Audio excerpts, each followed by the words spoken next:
मैं doctor Rekha Kalani, associate professor JDB girls college Kota, आज MSc chemistry organic specialization semester third के paper third में organic synthesis की unit 5 बच्चों आप लोगों को पढ़ाएंगे। Molecular rearrangement in majority of organic reactions, structural changes takes place in the functional group and the basic carbon skeleton remains unchanged. There are, however, a number of exceptions to this principle, and many organic reactions are known where the position of atoms, hydrogen, alkyl or aryl, or a functional group or a double bond changes in the product. All such reactions are grouped together under the name of rearrangement reactions or a molecular rearrangement. Thus, molecular rearrangement may be defined. हम इसे किस तरह से define कर सकते हैं? The reaction involving reshuffling of the sequence of atoms to form a new structure. Molecular rearrangements may be grouped under the following two headings.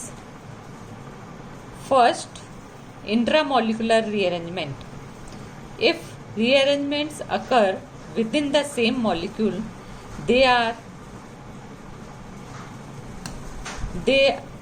are said to be intramolecular. अगर एक ही मॉलिक्यूल के अंदर, same molecule के अंदर अगर rearrangement होता है तो इंट्रामोलिकुलर रीअरेंजमेंट कहलाता है. In these rearrangements the migrating group does not get detached completely from the system in which rearrangement is take place. Intermolecular rearrangement. If rearrangements involve the migration of the group between two molecules, they are said to be intermolecular. अगर दो molecules के बीच में rearrangement होता है तो वो intermolecular rearrangement कहलाता है. In these rearrangements, the migrating group is first detached and then reattached to another site. Types of molecular rearrangement. Molecular rearrangements are of 4 types. First, nucleophilic rearrangement. These are the rearrangement reactions in which the migrating group, that is nucleophile, gets migrated to electron deficient center. Second, electrophilic rearrangement. Those reactions in which migrating group is electrophilic and thus moves to or migrate to electron rich center, that is atom or a electrophile. Third, free radical rearrangements. Those rearrangement reactions in which the migrating group moves to a free radical center. Fourth, aromatic rearrangement. These are the rearrangement reactions in which the migrating group moves to aromatic ring or a nucleus. तो 4 तरह के rearrangement हो गए: nucleophilic, electrophilic, free radical and aromatic rearrangements. The first 3 types of molecular rearrangements are intramolecular. Electrophilic, nucleophilic और free radical rearrangement जो हैं वो एक ही मॉलिक्यूल के अंदर होते हैं, सेम मॉलिक्यूल के अंदर ही होता है, इसलिए ये इंट्रामोलिकुलर रीअरेंजमेंट्स होते हैं. While the fourth type, that is aromatic rearrangement, is intermolecular और intramolecular और both. जो एरोमेटिक रीअरेंजमेंट है वो इंटर भी हो सकता है, इंट्रा भी हो सकता है, या दोनों तरह का रीअरेंजमेंट हो सकता है. इसके बाद में अगर हम देखें कि न्यूक्लियोफिलिक रीअरेंजमेंट्स जो हैं उसके अंदर कैसे रीअरेंजमेंट होता है, तो न्यूक्लियोफिलिक रीअरेंजमेंट्स और rearrangements two electron deficient atoms. These are the rearrangement reactions in which migrating groups moves from a carbon atom to an adjacent electron deficient atom which has only 6 electrons in its valency shell. The electron deficient atom arises due to the loss of same electronegative group with its bonding electrons during the migration. This rearrangement is also known as 1-2 shift. The electron deficient atom may be carbon, nitrogen or oxygen. The group which migrates is most often hydrogen, alkyl or aryl group. The other group containing oxygen, nitrogen or sulfur atom may also migrate. The important type of 1-2 shift can be represented. हम इसको इस तरह से लिख सकते हैं. C single bond C, एक alkyl group हमने लगाया R और इसका कार्बन जो है वो कार्बोनियम आयन अगर हम लेते हैं तो जो एल्काइल ग्रुप है वो कार्बोनियम आयन की तरफ माइग्रेट होगा और एल्काइल ग्रुप से लगे हुए कार्बन पे पॉजिटिव चार्ज आ जाएगा. तो माइग्रेशन टू कार्बन कार्बन से जो है माइग्रेशन होगा एल्काइल ग्रुप का और इस तरह से रीअरेंजमेंट होके ये न्यूक्लियोफिलिक रीअरेंजमेंट को बताएगा. इसी तरह से माइग्रेशन टू नाइट्रोजन, जैसा कि हमने बताया है कि माइग्रेशन कार्बन, नाइट्रोजन और ऑक्सीजन से हो सकता है. तो अगर हम देखें तो ये हो गया माइग्रेशन टू नाइट्रोजन.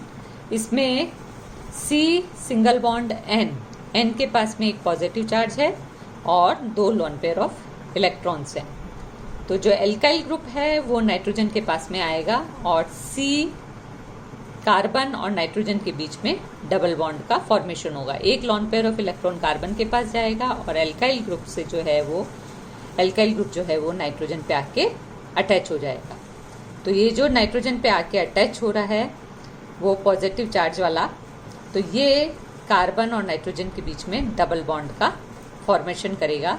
तो ये हो गया माइग्रेशन टू नाइट्रोजन. दूसरा है माइग्रेशन, थर्ड जो है वो है माइग्रेशन टू ऑक्सीजन. इसके लिए हम लेते हैं C सिंगल बॉन्ड O के पास में भी, ऑक्सीजन के पास भी एक positive charge, 2 lone pair of electron है. एक lone pair of electron carbon के पास जाएगा तो कार्बन और ऑक्सीजन के बीच में डबल बॉन्ड का फॉर्मेशन हो जाएगा. These proceed through a classical और अ नॉन क्लासिकल या ब्रिज्ड कार्बोनियम आयन, इंटरमीडिएट और बोथ. क्लासिकल भी हो सकते हैं ये और non classical bridged carbonium ion से भी इनका प्रोसेस शुरू होता है. This process represents as follows, कि कैसे होता है ये हम इस तरह से बता सकते हैं. जैसे सबसे पहले एक कार्बन सिंगल बॉन्ड कार्बन, इस पे Y जो है हमारा कोई भी न्यूक्लियोफाइल लगा हुआ है, एक कार्बन पे दूसरे पे हमारा एल्काइल ग्रुप है. तो अगर हम Y जो है, जो हमारा न्यूक्लियोफाइल है वो अगर निकलता है, रिएक्शन होता है, निकलता है, तो Y जो है न्यूक्लियोफाइल नेगेटिव चार्ज लेके निकल जाएगा तो इस कार्बन पे जो है वो पॉजिटिव चार्ज आ जाएगा, कार्बोनियम आयन का फॉर्मेशन हो जाएगा. या दूसरी पॉसिबिलिटी ये हो सकती है कि जो अगर न्यूक्लियोफाइल निकला है तो जो एल्काइल ग्रुप है वो ब्रिज या साइक्लिक कार्बोनियम आयन का फॉर्मेशन करेगा. एक तो हमारा नॉन क्लासिकल कार्बोनियम आयन बन गया, दूसरा नॉन क्लासिकल या ब्रिज हेड कार्बोनियम आयन जिसके अंदर की साइक्लिक कार्बोनियम आयन का फॉर्मेशन होगा. तो ये रिवर्सिबल प्रोडक्ट्स होंगे दोनों, क्लासिकल और नॉन क्लासिकल या साइक्लिक और straight open chain carbonium ion, दोनों जो हैं वो रिवर्सिबल प्रोसेस होगा, दोनों एक दूसरे के अंदर कन्वर्ट हो सकते हैं. तो इसके अंदर जब न्यूक्लियोफाइल अटैक करेगा साइक्लिक कार्बोनियम आयन पे तो ये साइक्लिक कार्बोनियम आयन के जो पार्शली बॉन्डेड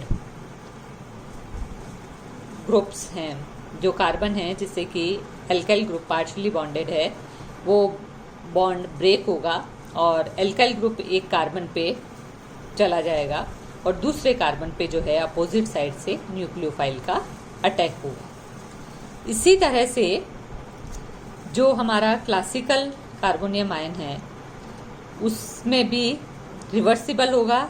दोनों पे फर्स्ट और सेकंड C1 और C2 अगर हम इनको लिखें तो C1 और C2 दोनों पे ही कार्बोनियम आयन का फॉर्मेशन हो सकता है।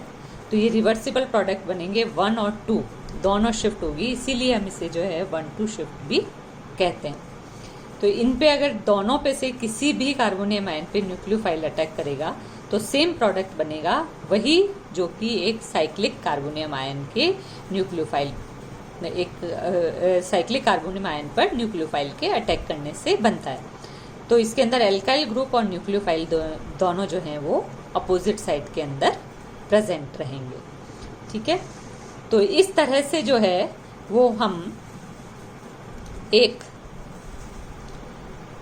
न्यूक्लियोफिलिक रीअरेंजमेंट को रिप्रेजेंट कर सकते हैं कि किस तरह से न्यूक्लियोफाइल जो है वो अटैक करता है। The formation of the bridged carbonium ions in 1-2 shifts is regarded as an example of neighboring group participation. Neighboring group participation का भी ये एक एग्जाम्पल है nucleophilic rearrangement. And when the rate is increased because of this effect, the rearrangement is termed as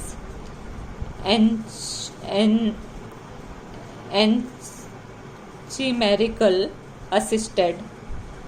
The rearrangements of this group have been further divided into 3 types of the bases of nature of atom where the migrating group gets moved.